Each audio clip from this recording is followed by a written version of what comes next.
Allegiance.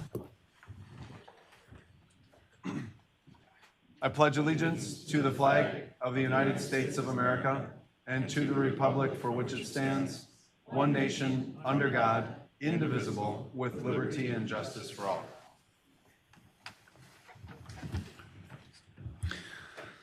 So I'll be looking for a motion to approve the consent agenda. So moved. Motion by Alderperson Postel, seconded by Alderperson Benning. Any questions or concerns on the motion? Seeing none, all in favor signify by saying aye. Aye. Opposed? All right, the motion passes. All right, under mayor's business, I only have a few short little things here. I'm still looking for applicants for the Harbor Commission. I know the city had put out calling for that. There was a couple people who were interested in it, but when they learned the responsibilities have backed out. So if anyone is interested in sitting in the Harbor Commission, please email myself or Emily in Human Resources. Also, just a reminder to the community that we have the parking study coming up and there are community input sessions. Please look for those details and watch for that opportunity to go up to Port Washington High School and participate in those different components. And then in November, Council, I'm looking forward to the second meeting. I think it's the 21st of November. We're going to celebrate leadership in the city of Port Washington. So I've invited a large group of people to come in. So the high school is going to bring all of the students who are captains and presidents and vice presidents and chairs of different groups, and we're going to celebrate them. And then we're going to give away a few keys to the city to key people in the city who've done some great things, leadership through service clubs, et cetera. So last year we tried to kind of do a virtual piece with nominating, and we're going to honor some of the great things that go on. So in philanthropy, individual leadership, giving, and then service clubs. Okay, so that's all I have. With that, then, any questions or concerns out of the officer and staff reports for the month? Or questions for me? I love reading this. Again, I wish we could figure out a way to get it on Facebook for the community because this month my personal highlight in here was under the Dan Fisher from the water utility piece where he talked about the shore well cleanout and how the divers descend in 25 feet into those wells to clean out using liquid acid diving procedures. I don't know what that was, but now I do. So thank you. Those are some pretty cool things in there. Any other questions about staff reports? Okay. I see quite a few of my friends here that I was with yesterday at the Senior Center, so welcome. I'm assuming you've got some public comments for us tonight. And just a reminder that you can make those public comments. You have 3 minutes. I set a little alarm when you hear the beeping. That's your 20-second warning, and I'd ask that you stay tight to that because we've got a big meeting with our budget tonight. So if there's any public comments and appearances, please step to the podium. Remember to say your name and your address, and you have 3 minutes. Good evening. My name is Ann Lorge. I live at 1479 Garai Lane. Alderpersons, I would like to see the City of Port Washington study the former Aurora Clinic building on Highway 33 west of LL for a feasibility study as to using it as a possible adult community center. The property is for sale right now. It has over 100 parking spaces. I stopped counting at 100. It's a good location for people from Port, Saukville, Belgium, and Fredonia. And we do have members to our senior center who come from those locations. And it would be a really nice fit. I could say more about it, but I might run out on my 3 minutes. I ask that you please work with all committees, commissions, boards, and the Community Development Authority to study the possibilities.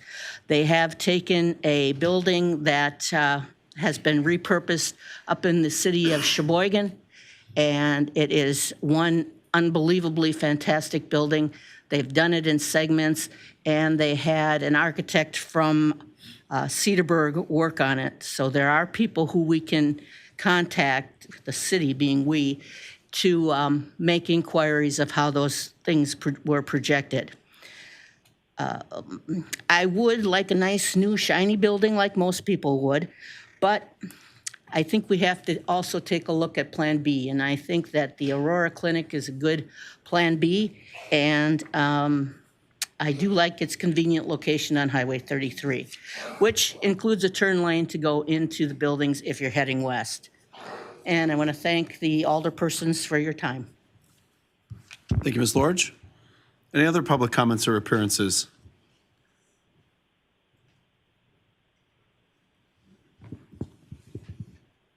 My name is Cheryl Roberts. I live at 1150 West Portview Drive in Port Washington.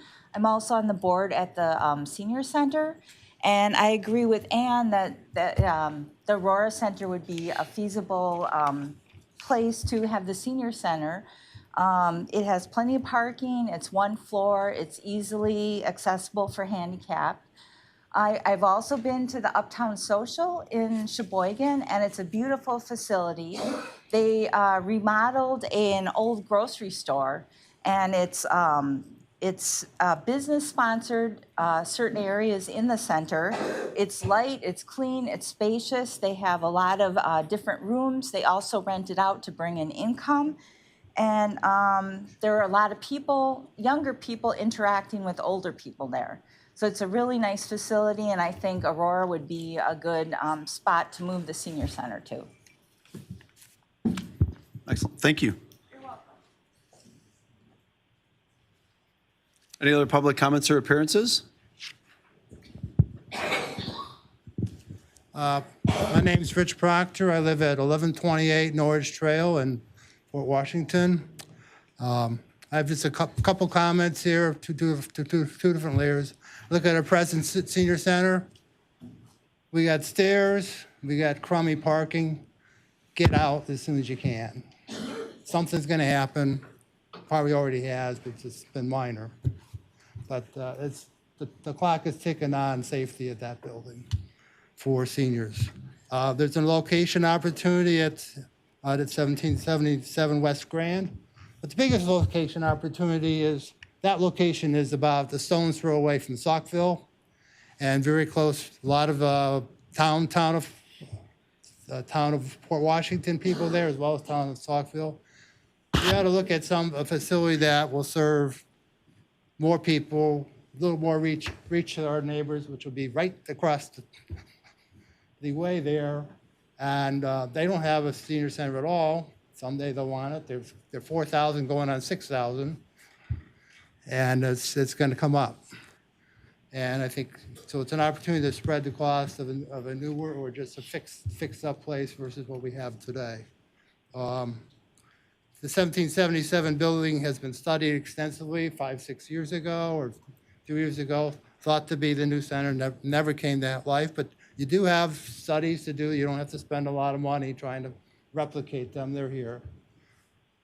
Time is essential here because, as I mentioned, the sooner we can get out of these high risk, worst thing for seniors in your home, stairs and parking. That's what they check for, and that's what we should fight for. And the other thing is, we're getting more and more every day. You know, you guys probably look at your demographics, and we're going to be a lot more senior heavy within 5 to 10 years than we are now. The baby boom is creeping forward, and we should think ahead about what we're going to need. The other part of the comments are, at our present senior center, I mean, senior center started out as a social organization. It was a social organization for 20 years before it got a building. The building is secondary to really the senior center and what it stood for and what it does for people in terms of a sense of belonging for that unit. Senior center has been financially independent throughout its time. It just had to deal with the city. Was not going to ask you for money, and you don't need to give us any. Just take care of our building, and that's what we should do. And I think I hope we can get that same sense of belonging, a place of somebody might call me or say something if something's going on or someone's missing from our meetings. And you have that today, and I hope we can keep it wherever we move. Excellent. Thank you. Thank you. Any other public comments or appearances?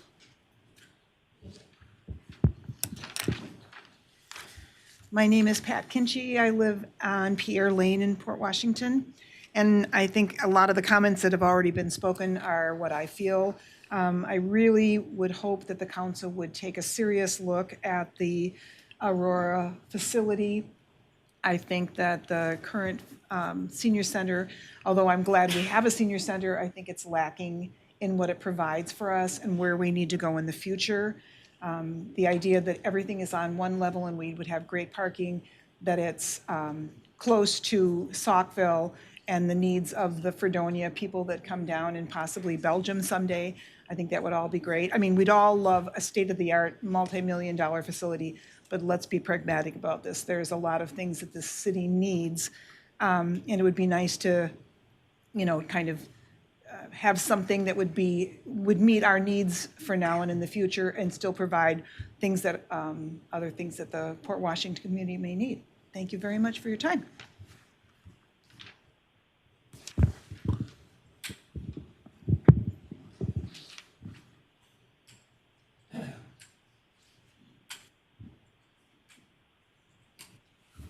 Hi, my name is Mike Menner. I'm at 1082 Niagara Lane. And we were at the mayor's meeting yesterday. I think many of the people here heard me, and they know I could easily talk for 3 minutes. The ones who are there. Ditto to everything has been said. That's all I can say.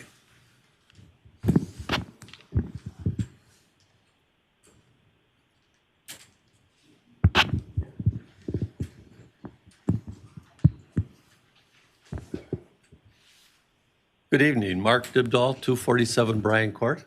I was under the impression that the Bly Park property would be on the agenda this evening. Is that correct or not? No.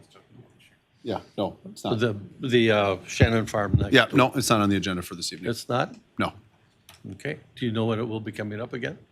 As far as the council agenda, I think the next place that it would potentially be talked about would be down the road at Planning Commission before it would come to council. Yeah, no? Say late November, December, before it gets any. We'll email you details. Great. Is that okay, Mark? I would appreciate it. Thank Yeah, you. okay. Any other public comments or appearances?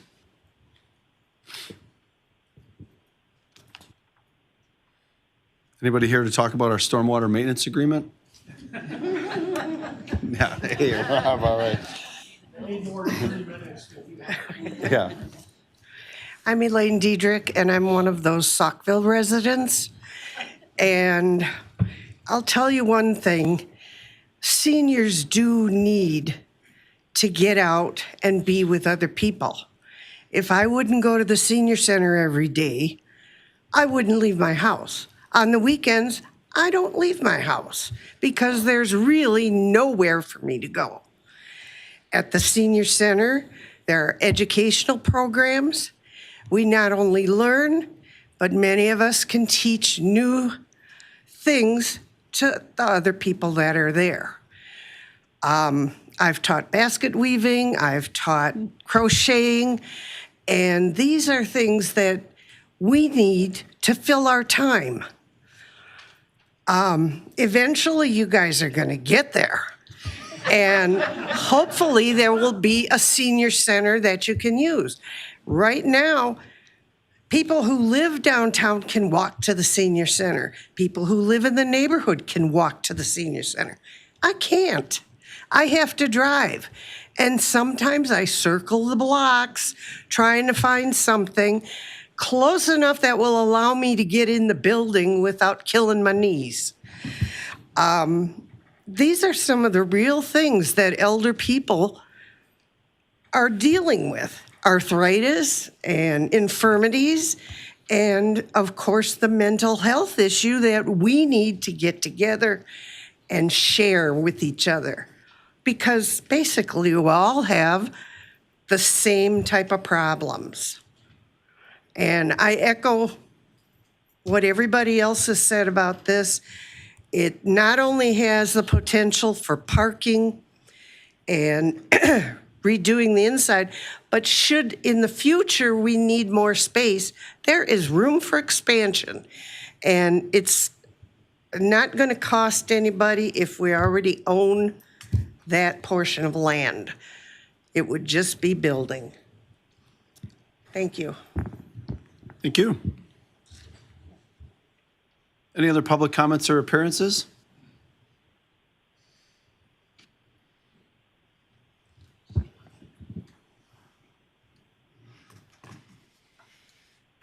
Hi, I'm Karen Oleski. I live at 415 North Lake Street here in Port Washington. And on the stormwater issue, Valley Creek did quite well for this weekend's storm, so thank you very much. On job, Rob. seniors, I can't give a high grade, though. I wonder how many of you have been in the senior center? Or I wonder how many of you have walked around the senior center? Have you gone in for a meal?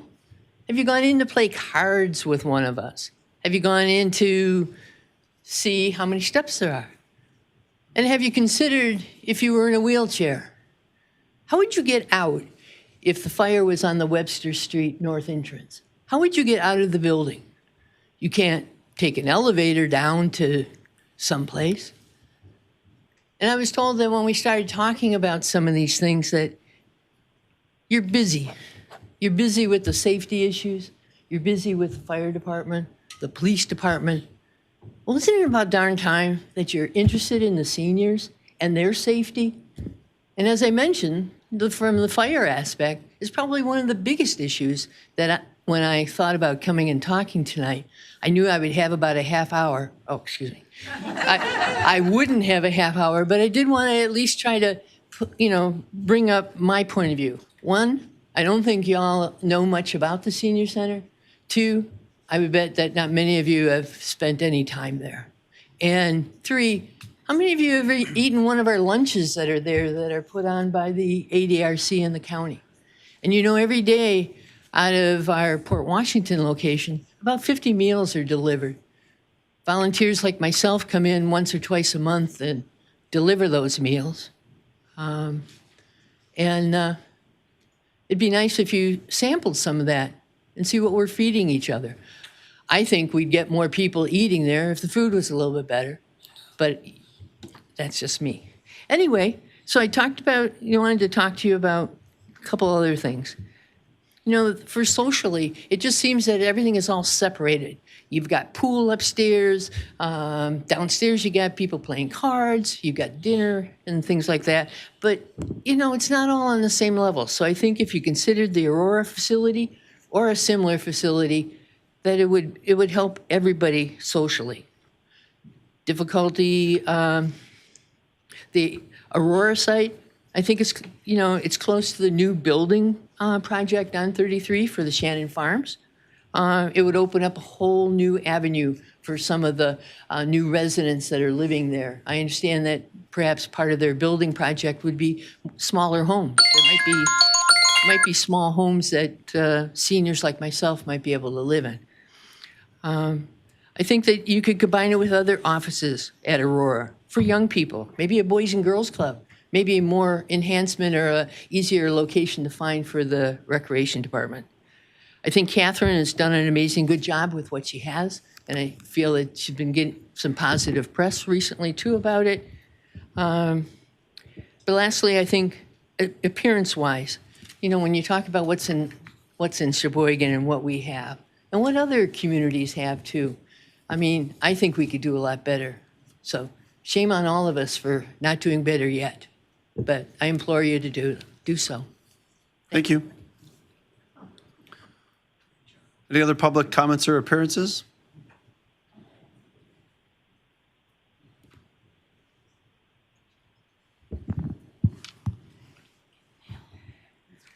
Hi, thank you for taking the time for us tonight. I do want to continue on a little bit with Elaine's comment about the seniors needing a place to go. Eileen Wilchin, when her husband died, said that was her refuge, to be able to come down to the senior center. And I know that other people, especially women, when their husbands die, that's one of the first places they can come and join in with card playing and dominoes and lunch and prize bingo and all kinds of other things. So senior center is very, very important to the city of Port Washington. I would like to speak through my list on Aurora. We have already mentioned that it's convenient to be out on 33. If you need another access road off of coming in from the west, okay, so build one. You can do that. That's easy. It's easy to it's easy to find. I believe the safety complex is going to be out in that area, is it not? Or the proposed? That would be convenient. It's one level. It's good parking. And the comment I made yesterday was, if we get the Aurora building, we should be able to be in there in 3 years. If we wait for Capri to do the buildings and buildings and buildings, we're not first of the, I think, 3 buildings, if I'm not mistaken, up on the hill. Okay, we're not going to be the first one they build. They're going to build the first one that's going to make them money. It'll take them 7-8 years before we get in up at Capri. And by the way, has anyone ever seen the plans for the senior center up at Aurora? I mean up at Capri? Nobody seems to know what's in the plans. And then again, we also have to consider money. Mayor said, we don't have $1.5 million to put into Aurora. Yeah, but how many millions are we going to have to put into Capri? That's going to be a lot more than maybe $3 million to get Aurora and refurbish that. So, and along with the housing, let's have the Schaefer development, make sure that there's them houses in the near future adjacent to the senior center where seniors can find a reasonable, nice, small house to live in. That would be very nice if we could arrange all of that. So thank you very much for your time. Thank you. Can you just restate your name for the clerk and address? Could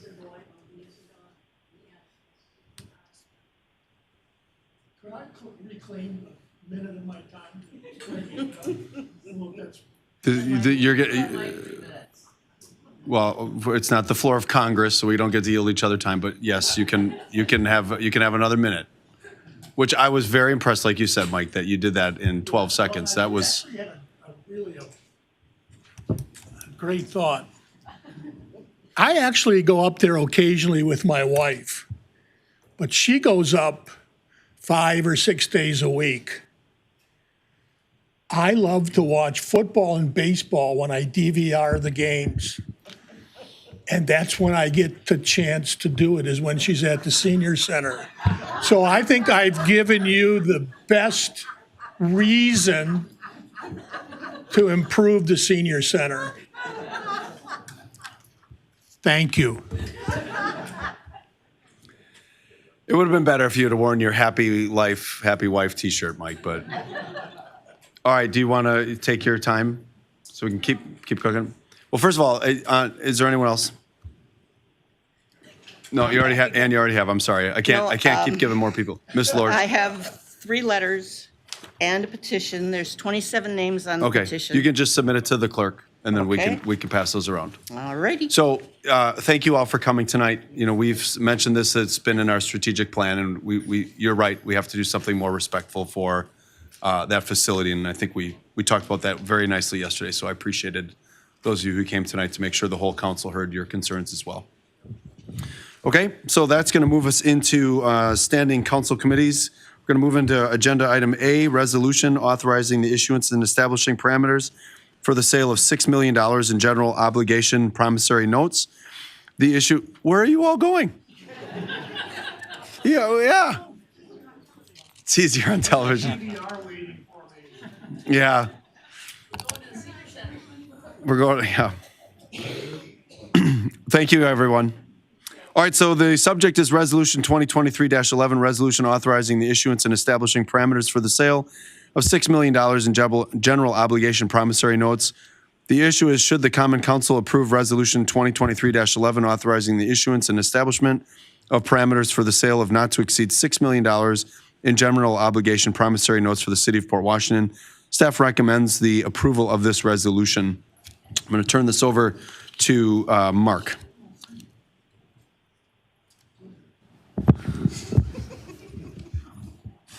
Yes, we do. This is a pretty standard process when issuing bonds, and would encourage you to approve that resolution so we can continue to move forward. This was reviewed. Any questions or concerns? Mr. Pleitner? No, but I would like to get our money's worth out of Ms. Worth, if you wouldn't mind explaining what we'll be doing here tonight. Okay. You have 3 minutes. Wow.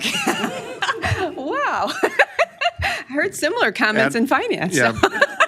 We'll make the motion for a bunch more, and then we'll. Okay. Well, this resolution is really authorizing proceeding with the sale of the notes, of the 6 million notes.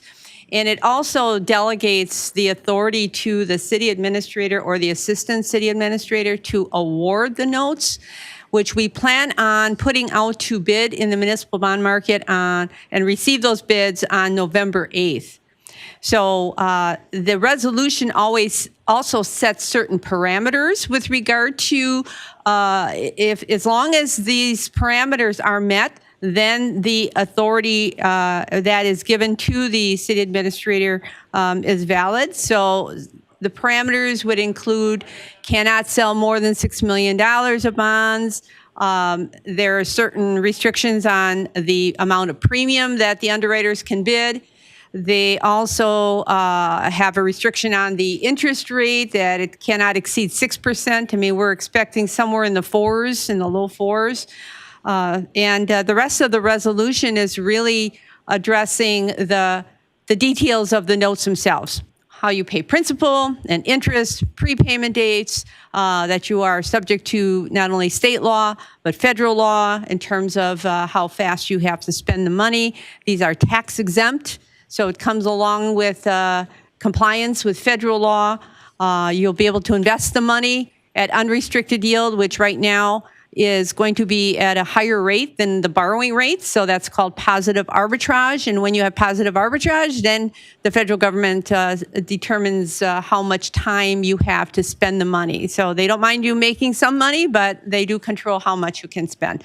So really that is all of the details that are included in the resolution, which also includes the levying of taxes to pay back the notes. It approves an official statement, which we are preparing for the offering of the notes in the bond market. So the next step, if the council approves the resolution, would be then to proceed with preparation of the official statement, the rating process, and to take bids on November 8th. Okay. Questions? Is there concerns from council? No, I would move that we approve Resolution 2023-11. There's a motion. Is there a second? I'll second. Motion and second. Any other questions or concerns? All right, seeing none, all in favor signify by saying aye. Opposed? All right, motion passes. Mark, I was passed a note here. Apparently, you were in a cover band in college called Positive Arbitrage. Is that true?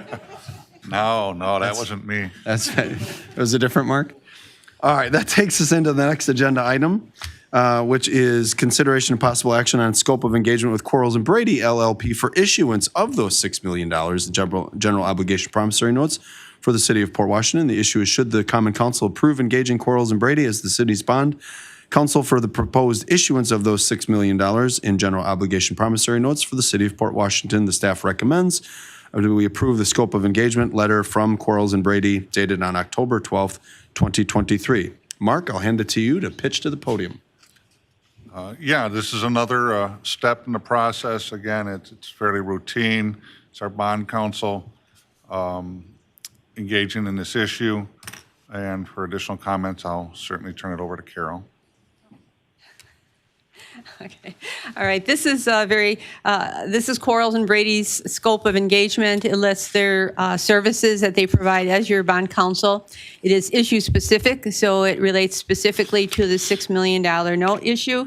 And they also not only state their services, the terms of their engagement, but the fee related to that. So it's very similar to last council meeting. We had our agreement, which was called the Municipal Advisory Agreement, but for Quarles and Brady, it's called their scope of engagement. Any questions for Carol, Mark?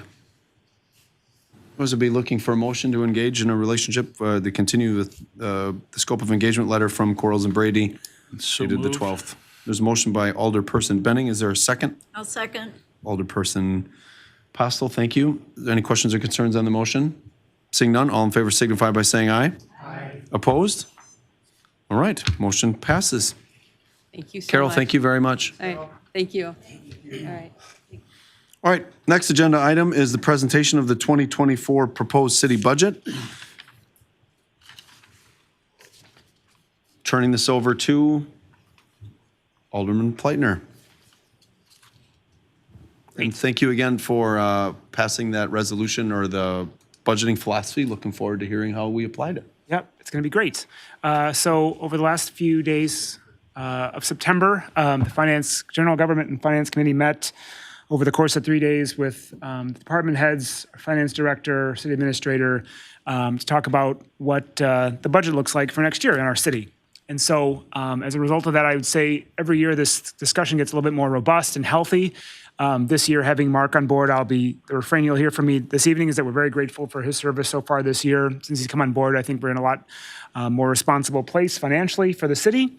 And likewise, I think it allowed the department heads to focus more on what their goals were for their accomplishments for 2023, their goals for 2024, and how they propose to move their departments forward, and less getting into the nitty-gritty of the finances of their own departments and more around the philosophies of their own departments. And I think that's very helpful for our staff maturation, our city's maturation. So go ahead, Emily.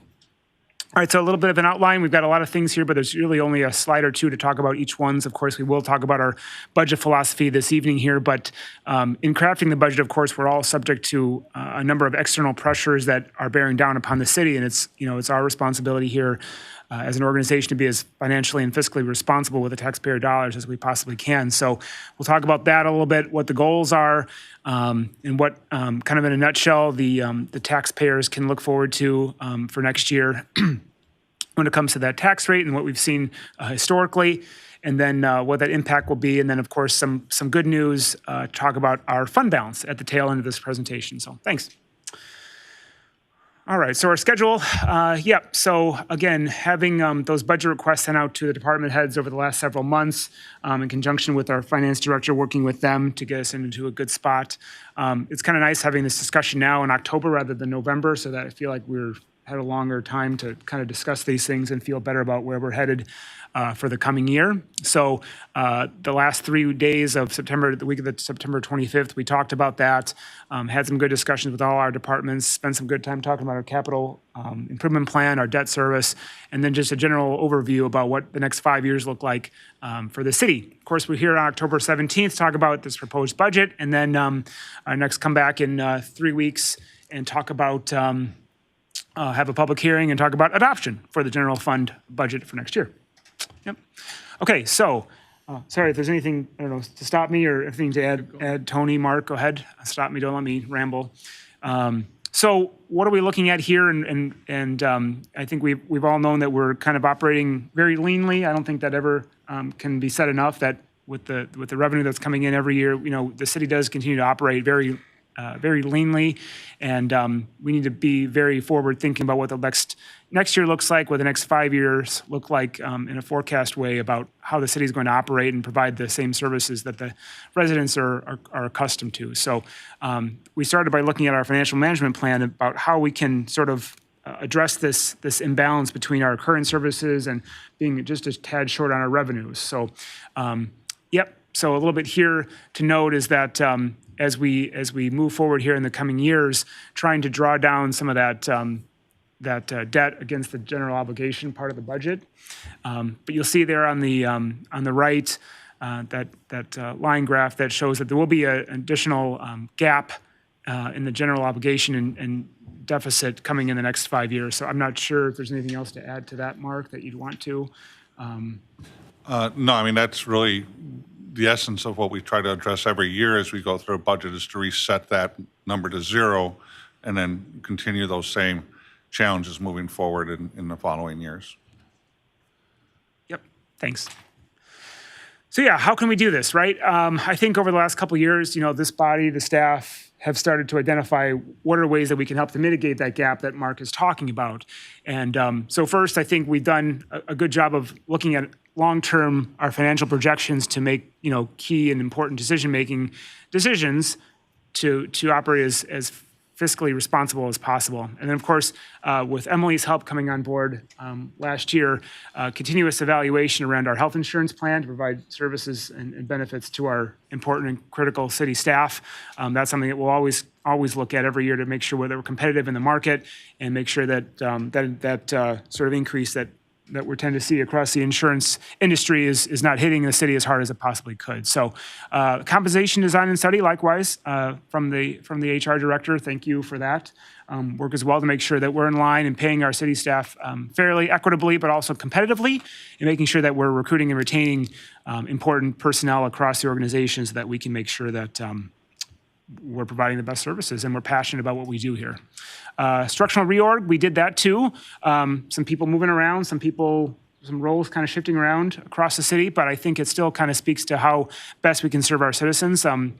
Sharing across the streets department, the parks and forestry department, like some of these good things that we can always benefit from. I think that was some good work about what the future of our staffing looks like. I think we're always going to continue to evaluate that based on our personnel, but I think we're in a good spot right now. Eliminating any non-essential services or assets. I think I would point here mostly to the fact that we now have a full and complete catalog of our city assets, buildings, equipment, infrastructure. I'm really happy that the staff has taken the time to catalog everything and inventory everything so that we can start to put a plan in place for maintenance work, replacement work, things like that, so that a lot of these big bills that we've sort of been looking at lately don't come to surprise us any longer in the future. So that, I think, is something that I always point to as very positive about how we're going to move forward here in a responsible manner. So that's always going to be looked at, but having that inventory of our assets and equipment is a key first milestone in that process. The levy limit referendum around our emergency medical services, I think we've talked about that a little bit, but as we kind of move forward here over the next month and a half, as this body continues to discuss that and kind of nails down what that dollar amount will look like for a potential ongoing levy limit increase to fully staff our EMS department, which is, of course, critical for our public safety. So, we'll be hearing a lot more about this and hopefully have draft language in early December, Tony, I think, by first meeting in December. That was the hope. Yeah, I would say early December, but ideally probably the second meeting in November. Yep. Thank you very much. Yeah, it's just so I can get a breath while I'm talking here too. So. Yeah, I'm more than happy to talk for a little while, probably more than 3 minutes if you want me to. So just touching on the health insurance, in the coming weeks, Emily and I will be meeting with Gallagher to talk about renewal options. They're out to market right now. And it's anticipated, again, in the coming weeks, we'll get different options from providers.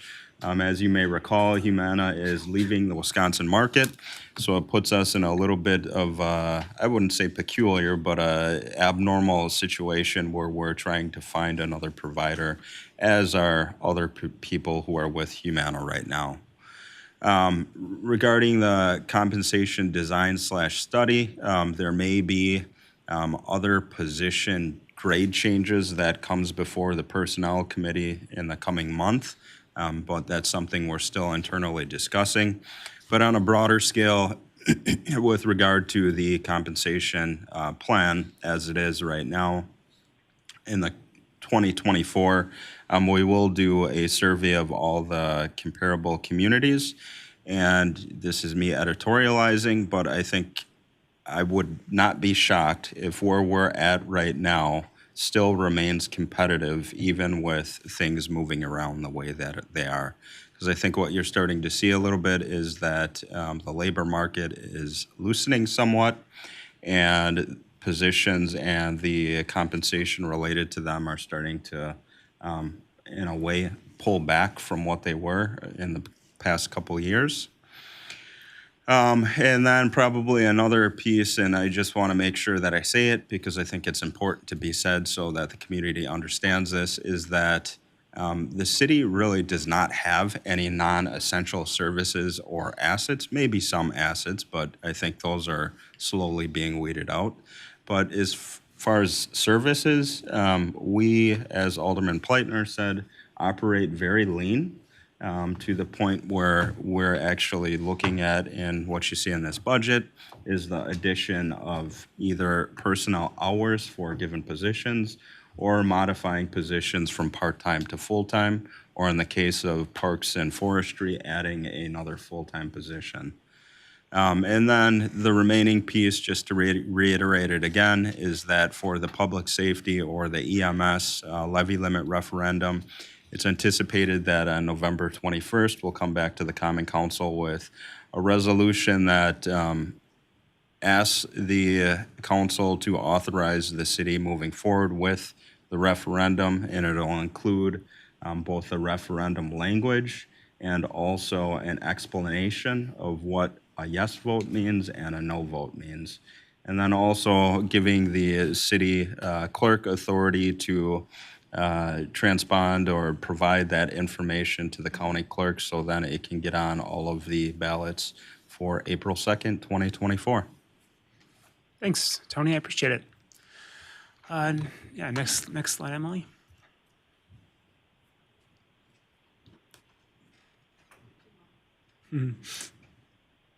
Great. So some of those external pressures that we kind of already mentioned and Tony kind of talked about too is, low unemployment remains low, even though it is slackening a little bit. I think we're still trying always to recruit the most talented staff that are available in the market. Of course, all of us are still dealing with inflationary pressure across the country, so that's something that's always going to play a key factor on what we can do and what we can buy and spend.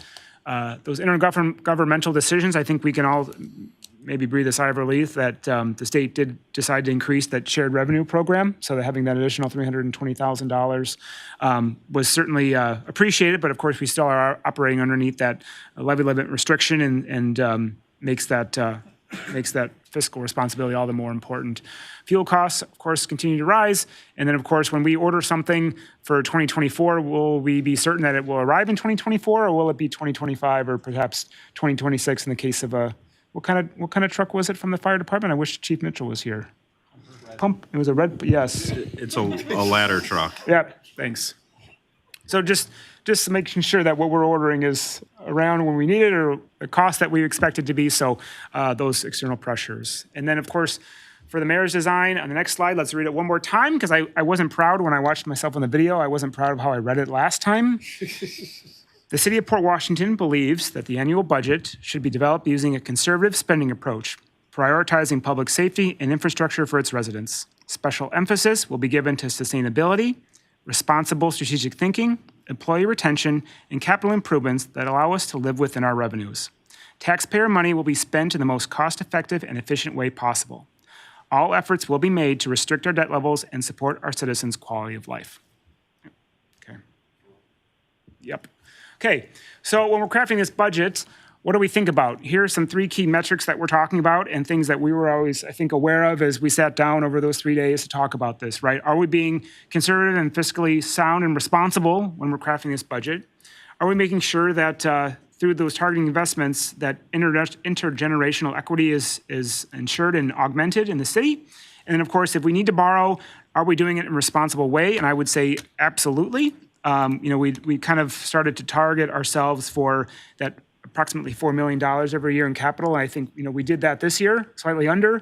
So that's something I would point to as being, again, further responsible with taxpayer dollars. Of course, anyone that's been paying attention knows that we're also being very cognizant of all these generational projects that we're proposing, improvements to our water plant, to our wastewater plant, a potential public safety complex, improvements to the library, a lot of different things that are key for maintaining the future generations of our city. So those are all important things, but making sure that we're responsible when we incur that debt. Yep.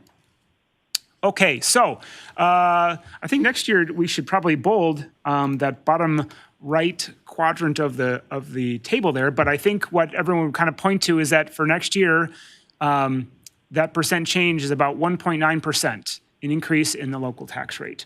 So going of an assessed value from $5.57 per $1,000 of assessed value to $5.68. So an increase of just over 10 cents per $1,000 of assessed value. So that's one thing that you would see next year when your tax bill comes due. I don't know if there's anything else to mention here that you'd want to point out, Mark or Tony? No, that's a real good metric. So yeah, I think as we see the charts here in the coming slides, but I think that's in a pretty good spot compared to years past. This is always kind of nice to see is where we're getting our revenue from, 41% from the state. The next largest piece, of course, would be local property taxes, services that we charge for in the city, and then some other ancillary things. Okay, next slide. And then some revenue highlights, of course. Oh yeah, sorry, Tony, go ahead. Can we go back just for a second? I think it's important to highlight the fact that between property taxes and state aids, that's a majority of the city's funding. And I think the reason that that's important to point out is because those are things that are largely out of our control. State aid, that's kind of guided by what the formulas are for different programs and the amount of money that's allocated for them. And then for property taxes, as we've talked about, I don't know, about a few thousand times, levy limits really dictate what we're able to increase the levy by. So when you look at it, the only portion of the funding that we have really control over is maybe about 25% at best.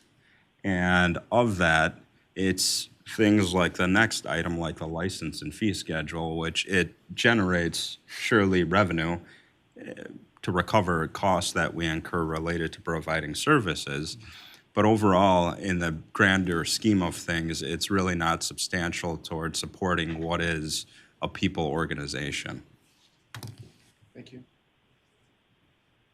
Yep, and then of course, right, so to Tony's point, so thanks for that additional background, because that is key to note that we are kind of beholden to what state provides to us, what we are able to incur from local property taxes. So to that point, of course, we were benefited by increase of approximately $320,000 from state shared revenue, some additional money for our transportation aids, and then some interest on our investments over the past year. But of course, with those property taxes going down by $363,000, that limits a little bit of that increase to a net of $880,000. And just to provide a little bit more context for the state aid portion of it, it's really two programs. One is the state shared revenue program, which I think it's called the, and correct me if I'm wrong, Mark, the supplemental municipal aid program or something to that effect, which we got about $320,000 increase. And then the remainder of that $635,000 is related to utility aid. And that's probably worth noting as well, because the city gets a significant amount of funding from the utility aid program, in addition to the $500,000 annual WEBCO payment. And if both of those were to ever go away, that would be a significant hit to the budget that would be very problematic to try to manage. As far as the GTA, general transportation aids, that increase is a reflection of the continued investment that this body has decided to make in the city's roughly 56 miles of roadway. So that the biggest component of that formula is a 6-year rolling average of a number of different spending categories, the largest of which is dealing with roadways, clearly. So that is a kudos to this body for having the foresight to continue to invest in our roadway system.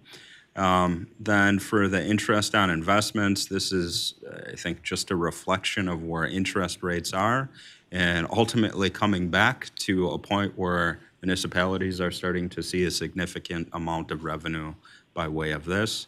And then the property tax decrease, that's largely related to the city not fully utilizing that abated debt service portion of the levy that we've talked about in the past as an unsustainable budget practice that we need to discontinue. So with Mark's work and the additional revenue that we collected from the state, we were able to decrease utilizing that revenue opportunity by 35%. Yep, it's nice to start to wean ourselves off of that additional budget gap that we were talking about earlier in the presentation. Yeah, Mark, I have a question. And a gajillion years ago when I sat on the council, I had wondered out loud, and I'd like to know your opinion too. When Tony had mentioned the Webco, being 5% of our budget, I don't know that those dollars are always at risk, but over time, I'd ask that, could you start to create like a contingent budget of those dollars not being built into our operations and opposed to like specific projects, or does that even matter? Well, it always matters. I mean, that's a $500,000, 5 staff positions. So at the end of the day, staff provides the services to the community. So that would be certainly a challenging thing to overcome. But we're always keeping our eye on options as we go through that 5-year outlook and thoughtfulness of what if scenarios. And I'm not, you don't have to answer this, it's more rhetorical, but I wonder often if it's a standard process for a municipality to build a fund like that into their operations when they know it's at risk. Because like you said, so you don't have to answer, it's just a wondering I always have and slight worry. So We'll keep an eye on it. No, I appreciate that because that's something that we should be cognizant of as we move forward because it could go away. I thought 25 years ago that those dollars should just be plowed directly into capital fund projects that are already pre-populated, and we've now built a budget with it as we're dependent upon it. And that's no one to my left or right's fault. That's 30 years of, or even longer of that decision, so. Okay, so where are your tax dollars going? 42% of that money is spent on public safety, fire, police, EMS, public works, street maintenance, snow plows, all that good stuff, general government, administration, elections, all that good stuff we do here at City Hall, and then all the fun stuff at 14%, library, recreation, parks. So a little bit of breakdown. I think if we have specific questions, we can talk about that, but is that anything else? Sounds pretty standard issue. I think we're always around 40% for public safety and let's continue to be there. So major expenditure increases. So general insurance of an increase over year of $54,000. Higher waste collection this year of 20 grand. And then some IT expenses to get us up to snuff where we're a bit safer and risk abatement, cybersecurity risk abatement. Here from the city clerk's department. So a major increase of $84,000 of expenditures. Okay, so what does it look like for you at home? Over the past 5 or 6 years, we had that big hike in 2020, 2021 around the tax rate and tax levy.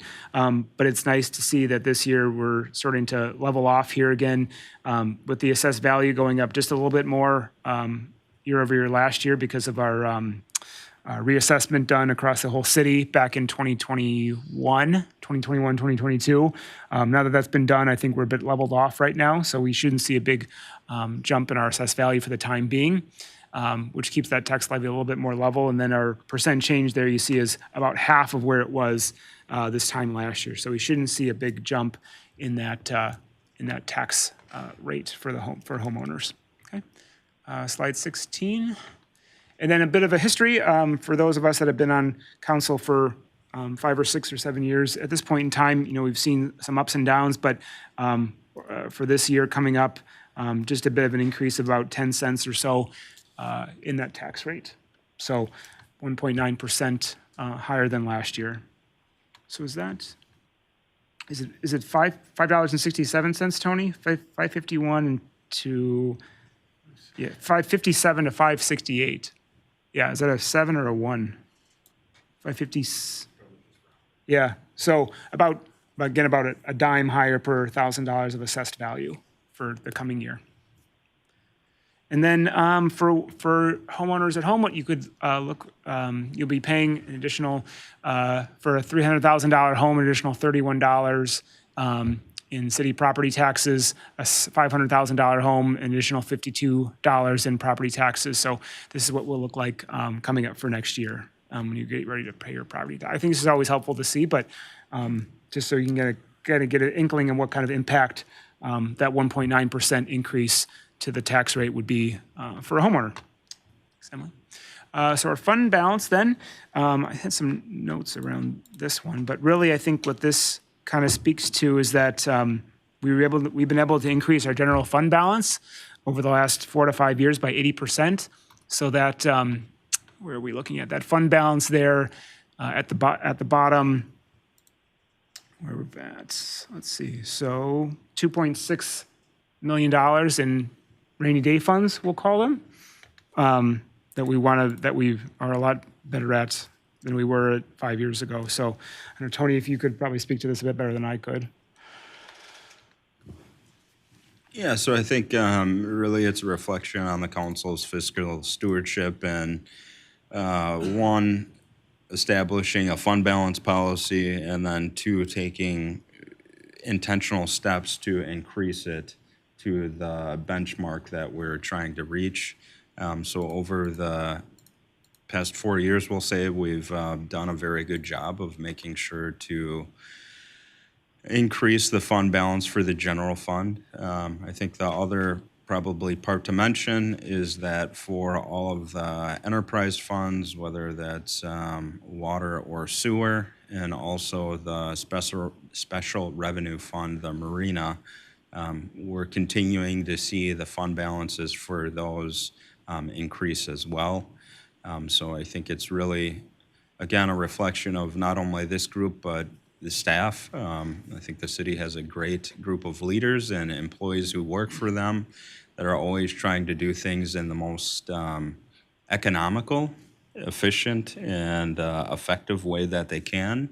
And I think that's been historically how the organization has operated, and we continue to operate in that way today. Thanks for all your work on this, Tony. Thanks for your work, Mark, on this. We appreciate it. It's been nice to have, it was a nice process this year. It always is. It's fun. It's something I look forward to because at least it gives us an idea of where we're headed for the next year, having better discussions about our capital financing that we'll see in a couple of weeks here. But it makes me feel good about the position that the city's in. We can address that gap, I think, as we continue to move forward. Nothing that I'm too concerned about at this point in time, but I think I feel good. So coming up next on November 7th, we will have a public hearing and hopefully adopt the 2024 city budget and begin the review of the capital improvement plan for 2024, and then hopefully adopt that capital improvement plan on the 21st of November at our second November Common Council meeting. So very exciting, very fun process. I'm always grateful to have a part of it. So thank you. Any questions or comments for City Administrator, Chair of Finance? I just have one. It's just a little hill I'm going to die on. It's called our lighthouse. It's not in the budget again. And it just bothers me because we have a liability that we took on December 29th of 2017. And in our memorandum with the federal government, we said we would, upon acquisition of the lighthouse, our city will be contracting with an architect and engineering firm to provide a structure assessment and recommendations prioritized for any improvements needed. We will fund any necessary improvements to ensure long-term preservation of that structure, and we've never done that. And I have a real problem with that. But I really like the budget, and I like our 1.9%. However, you still have a couple weeks left. The cake is not baked, and every time I see a storm and I see our brown lighthouse, it just drives me nuts. Not all of you are on the council, but the city made a commitment to buy that from the federal government. We own it for a long time, and it is not in the condition we promised the government it would be. So we either have to figure out a way to reduce and eliminate that liability or take it on. And I don't want to spend fund balance, but I would ask that we get creative. I know that there's a plan to potentially do something next year. We're talking to senators, we're talking to the governor, but no one's going to just hand us over money because we willingly took on a liability from the federal government that they didn't want to pay for anymore, and we did. So that's it. Now when I go to Schooners for lunch, I won't get yelled at as much, but we've got that brown lighthouse, and I'd ask that, I know we've got a couple weeks before we bake this cake, and just for it to be considered, and I appreciate that. Otherwise, very grateful for staff for your stewardship, all the different ways that you've approached it. Tony, grateful for you. I know we've got 1.5 more meetings with you, but walking us through and making sure we do this. And when we look back and we talk about, having a fund balance and being in a good fiscal state, so we're not short-term borrowing or doing those different types of pieces, that was through your leadership that got us there. So I am proud of you, and I think the council would join in saying the same thing. Lighthouse. Okay, so let's move on to number 4 then. Resolution 2023-13, adopting the 2024 schedule of application, license, permit, and other fees, costs, taxes, and charges for the city of Port Washington. This resolution, should the Common Council adopt the 2024 schedule of application, license, permit, and other fees, costs, taxes, and charges for the city of Port Washington, the staff recommends the adoption of that resolution, 2023-12. Mr. Brown.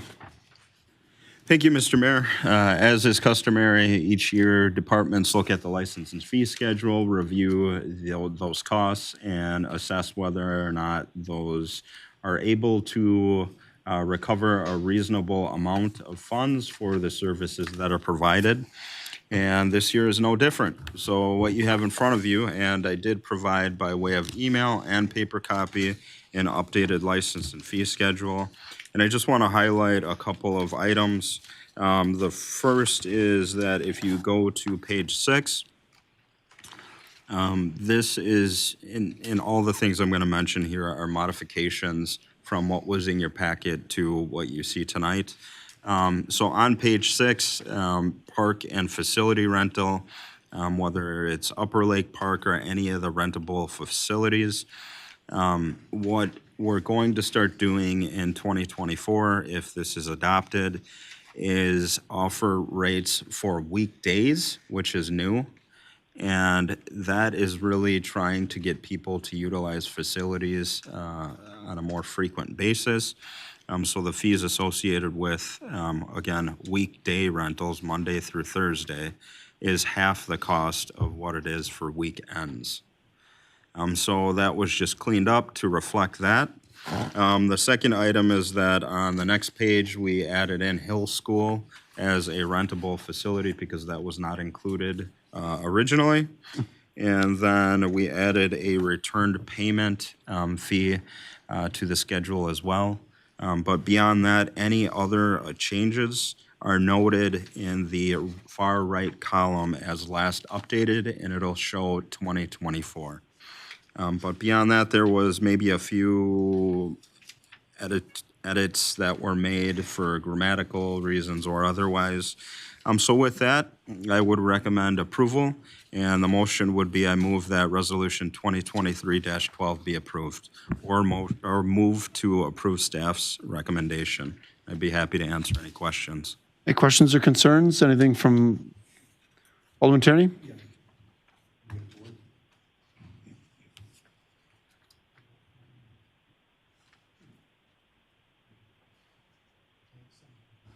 There we go. Tony, just real quick on that, where you were talking about the change in the park fees. So were we charging during the week before the same price as the weekends? Is that what you're saying? And now we're going to charge half? Correct. Okay, so I just wanted to Yep. make sure I understood that. Thank you. And I'll make sure next year to get you guys 11 by 17 size because I know it's hard to read. Oh, really? You are going to get us that next year, huh? Okay. You heard that, huh? Yeah. Oh, we've got a big announcement, apparently. Any other questions or concerns? Otherwise, I'd be looking for a motion to accept the recommendation for the fee and license schedule. I'll move to approve. I'll second. Moved and seconded. Any questions or concerns on the motion? Seeing none, all in favor signify by saying aye. Opposed? All right, here we go. So the second, our last agenda item tonight is an ordinance 2023-17, a first reading, creating compliance requirements for stormwater maintenance agreements. Should the city revise ordinance 473-8, stormwater management maintenance agreement to require owners of stormwater best management practices, BMPs, to annually certify that required maintenance inspection and work as completed. The staff recommendation is that ordinance 473-8, stormwater management maintenance agreement, be revised to require owners of stormwater best management practices, BMPs, to annually certify that required maintenance inspection and work was completed. There is no motion on this tonight as it is a first reading, and I'm going to turn it over to Rob. Okay, thank you, Mayor. So in front of you is the ordinance. Again, this is the first reading. The reason we are coming to you with this is due to increased requirements from the DNR regarding our stormwater permit. So we are, so in addition to having an MS4 permit, we're part of the Milwaukee River TMDL, and we will soon be part of the Northeast Lakeshore TMDL. So that imposes different requirements on us. One of the requirements by the DNR is by October 31st of this year that we have in place some additional stormwater practices. So the ones that we are that we feel will best serve the community include this one, which enacts an ordinance that requires owners of these best management practices, usually ponds, to inspect and submit reports to the city engineer once a year, and that our city engineer himself go out and inspect 10% of these best management practices each year, and that we inspect our own city-owned best management practices every year. So those are the three items that are included in the ordinance. Again, this is the first reading, but it is recommended for approval by the Board of Public Works and the Government and Finance Committee. Any questions or clarifications from Rob? Mr. Benning?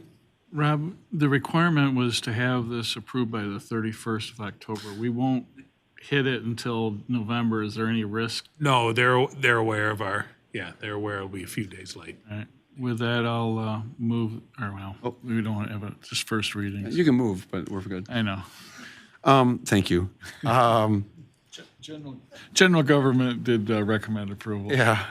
I did have one question, Rob, and I'm wondering if we could also update it in this, in our executive summary. How many approximately do we have in the city of BMPs do we have in Port Washington? You don't have to answer now, but if you can update that in here just to see that, because then, like I was trying to think off the top of my head, like how many there are in Port, and 10% a year, is that like 2 that he's got to go look at? So that, just for the record in that, if that's okay. Any other questions or concerns? Okay. That moves us into the end of the meeting. Any public comments or appearances? Captain? Colonel? All right. Then I'd be looking for a motion to adjourn. So moved. Moved and seconded at swift paces. All in favor signify by saying aye. Opposed? This meeting is adjourned.